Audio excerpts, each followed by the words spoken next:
Hi friends, இன்னைக்கு மே 1 என்னோட birthday friends. ஆனால் காலையிலே கோவிலுக்குலாம் போயிட்டு வந்தேன். வீட்டில் வந்து என் ஃபேமிலிலாம் எனக்கு கேக் கட் பண்ணாங்க. ரொம்ப ஹாப்பியாச்சு. அப்புறம் வந்து என்னால் முடிஞ்ச அளவுக்கு இல்லாதவங்களுக்கு வந்து 5 பேருக்கு சாப்பாடு வாங்கி கொடுத்தேன் ஃப்ரெண்ட்ஸ். எனக்கு வந்து செய்கிறதுக்குலாம் ரொம்ப பிடிக்கும் இல்லாதவங்களுக்கு. அதனால பாருங்கள், தாத்தா ஒரு பாட்டி இருந்தாங்க வீட்டில். கொடுத்தோன்னே அவ்வளோ ஹாப்பியாக வாங்கிக்கிட்டாங்க. அவங்க செலவுக்கு கொஞ்சம் காசு கொடுத்துட்டு சாப்பாடு கொடுத்துட்டு வந்தேன் ஃப்ரெண்ட்ஸ். ரொம்ப ஹாப்பியாக இருந்துச்சு. எனக்கு இந்த மாதிரி கொடுக்குறதுலாம் ரொம்ப பிடிக்கும். என்னை வாழ்த்துனாங்களா, அதுவே எனக்கு ரொம்ப பெரிய gift மாதிரி ஆயிடுச்சு. அடுத்த ஒரு தாத்தா கொடுத்தேன். அவங்களும் வந்து ரொம்ப ஹாப்பியாக வாங்கிக்கிட்டாங்க.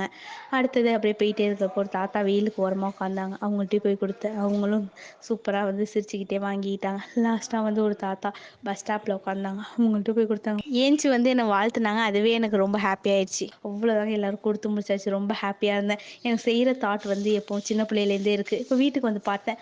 எங்கள் அம்மா எனக்கு ஸ்பெஷலாக மட்டன் சுக்கா, மட்டன் குழம்பு, மட்டன் கொலா உண்டை, சிக்கன் கிரேவி, 65 செஞ்சு வச்சுருந்தாங்க.